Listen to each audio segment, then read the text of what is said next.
fisabilillah. Itu satu. Kedua, kalau tidak memungkinkan, ibu hiduplah dalam amal di mana ibu bisa membantu orang yang menegakkan agama Allah. Ya, membantu orang yang menegakkan agama Allah seperti apa? Misalnya, menghidupi madrasah, menghidupi rumah tahfiz, menghidupi majelis taklim, menghidupi di mana ada syiar Islam, ya itu ibu ada peran di sana, ya kan? Atau yang ketiga, belajar dan mengajarkan ilmunya Allah Subhanahu wa taala. Itu 3 kesempatan kita fisabilillah.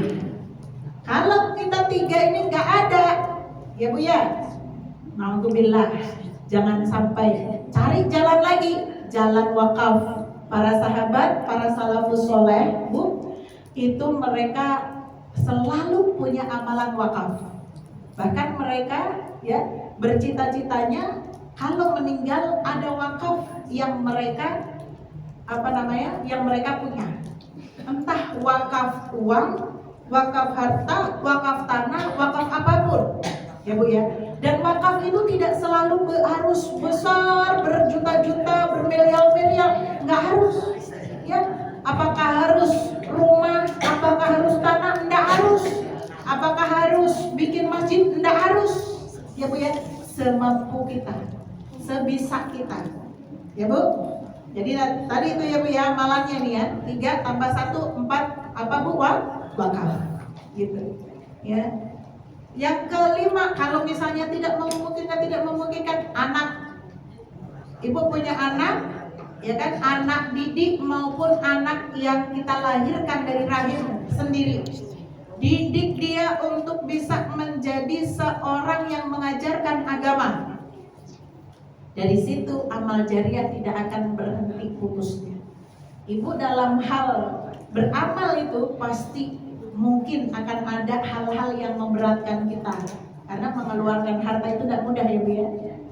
Ibu niatkan itu sebagai jihad fisabilillah, ya kan? Dia belajar, saya kirim ini anak, misalnya anak asyuhada dikirim untuk kuliah ke Mesir, untuk kuliah di Madinah, untuk kuliah di Yordan, biayanya nanti saya tanggung ustazah misalnya, ya kan? Itu jihad ibu. Karena kita nggak sanggup untuk dulu waktu muda kita nggak kuliah, nggak jadi ustazah, nggak tahu ilmu agama. Itu fisabilillah insyaallah. Udah paham Bu? Berapa amalan yang bisa berpotensi kita untuk mendapatkan kemuliaan pada kematian yang dirindukan? Sudah banyak ya? Insyaallah. Diingat semuanya insyaallah. Ya, al-haqqu min rabbikum fala takunanna minal mumtarin. Doa kita mudah-mudahan senantiasa mendapatkan kemuliaan di sisi Allah, baik ketika kita masih hidup maupun ketika kita diambil oleh Allah Subhanahu wa taala. Saya kembalikan lagi kepada MC. Wassalamualaikum warahmatullahi wabarakatuh. Alhamdulillah. Setelah kita dengarkan sosial dari Ustazah yang begitu panjang lebar, barangkali ada yang ingin bertanya, monggo silakan.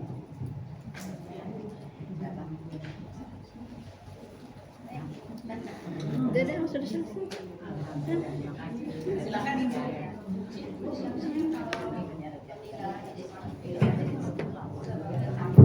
Ada yang jahat meninggalkan Jumat, ada yang soleh dan soleha meninggalkan Jumat.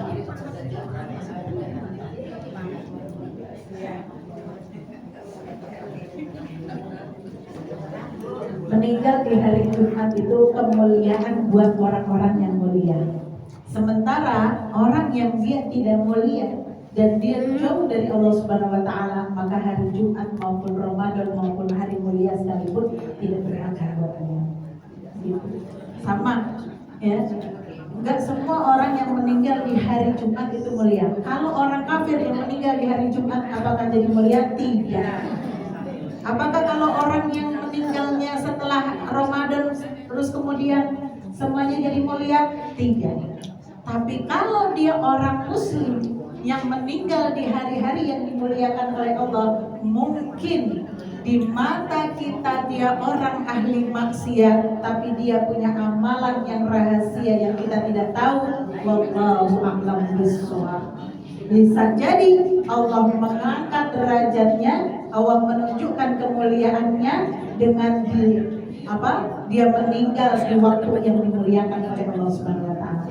Maka ini pentingnya kita kata nih Bu, salamatus sodar tadi. Ya, selamat kita nggak punya zon prasangka apapun sama orang lain. Ya. Siapa dulu nih yang meninggal? Kalau dia meninggal Muslim, pokoknya kita baik aja, semua orang Muslim baik aja dulu, ya kan? Dia orang Muslim, ya, maka mungkin dia punya amal rahasia yang kita tidak tahu kemuliaannya. Kita lihat dia maksiatnya banyak, kita lihat dia bla bla bla bla bla bla gitu ya. Kita nggak ngerti ada kebaikan pada dirinya, tapi dia orang Muslim. Tiba-tiba dia meninggal di hari Jumat. Mungkin dia punya satu amalan sir yang kita nggak tahu. Allah tunjukkan kemuliaannya itu di hari kemuliaan dia meninggal. Ya. Tapi kalau orang yang meninggal itu orang tidak Muslim, orang yang betul-betul memusuhi Allah, memusuhi Rasulnya, maka mau hari apapun yang mulia tidak akan berpengaruh kepada orang yang hina. Wallahu a'lam bishawab. Begitu Ibu. Ya. Ada lagi Ibu yang mau bertanya? Oke. Kalau tidak ada kita mau berdoa. Kalau nggak ada saya mau bertanya. Oh, ada yang bertanya di sini. Misalkan maaf ya, orang tua kita dulu semasa beliau masih ada, ya karena mungkin baca banyak tanggungan sehingga beliau mungkin misalnya kalau beliau sempat diwakaf, apakah apabila anaknya mewakafkan atas nama beliau bisa? Iya. Ada pahala atau amalan yang bermanfaat untuk orang yang meninggal. Ya, salah satu amalan itu adalah amalan dengan harta. Ya kan? Amalan dengan harta. Walaupun nanti ada qala wakila, ada yang mengatakan kalau sudah meninggal mah sudah putus semua amalannya, itu nggak harus kita memberikan hadiah ini dan itu. Tapi jumhur ulama, banyak para ulama yang memberikan pendapat yang berbeda. Salah satunya kalau kita buka di Fiqhus Sunnah itu ada babnya sendiri, ya kan? Bab tentang amalan yang bermanfaat untuk orang yang sudah meninggal.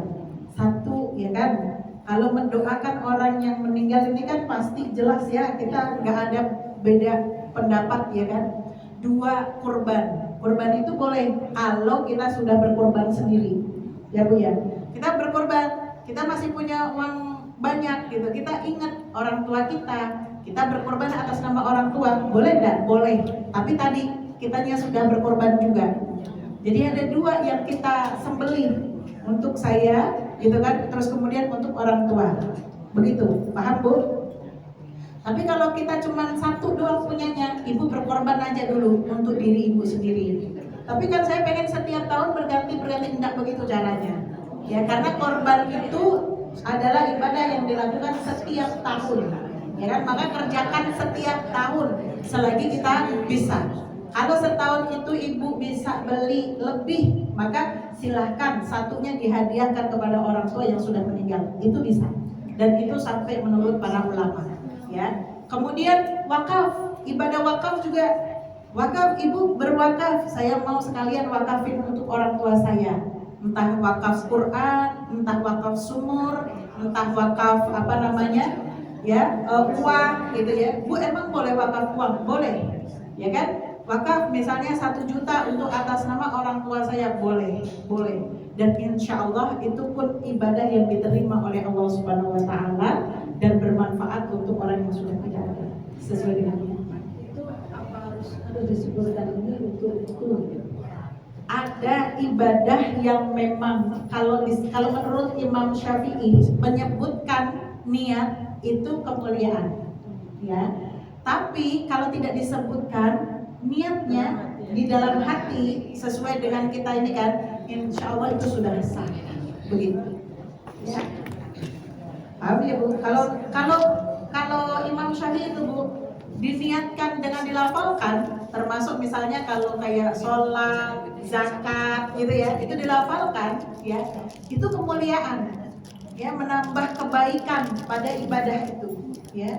Tapi kalau untuk ulama yang lain, gitu ya, dan memang tidak menjadikan batal ibadahnya ketika hanya sampai di hati aja niatnya. Karena sesungguhnya pun Imam Syafi'i pun dalam fikihnya, ya melafalkan pun hati tetap harus tergerak untuk berniat lagi, gitu.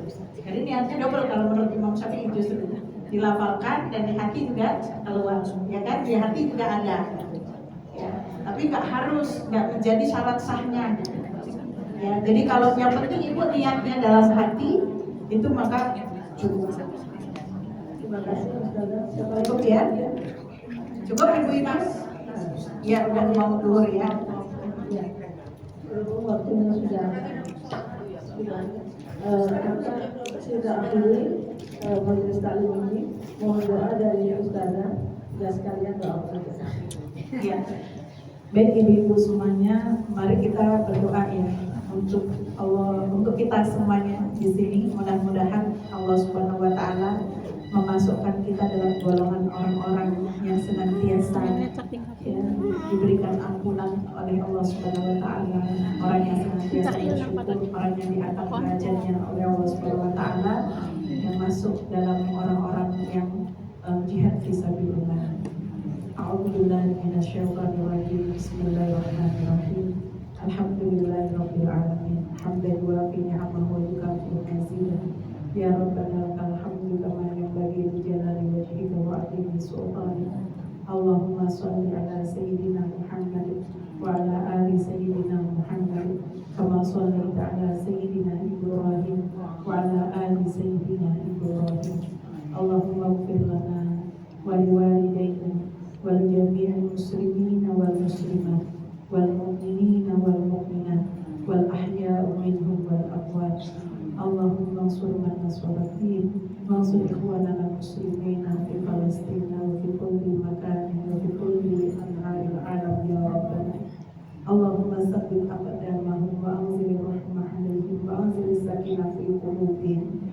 Allahumma la tada'lana dhanban illa ghafartah wa la hamman illa farajtah wa la hajatan min hawaijid dunya wal akhirah illa qadaitaha ya arhamar rahimin. Rabbana hab lana min azwajina wa dhurriyyatina qurrata a'yun waj'alna lil muttaqina imama. Rabbana atina fid dunya hasanah wa fil akhirati hasanah wa qina adzabannar. Allahumma adkhilna jannata ma'al abrar wa adkhilna jannata ma'a rasulika karim wa bi husnil khatimah ya Rabbana. Amin amin ya rabbal alamin. Assalamualaikum warahmatullahi wabarakatuh. Terima kasih untuk kehadiran ibu semua, juga khususnya untuk Ustazah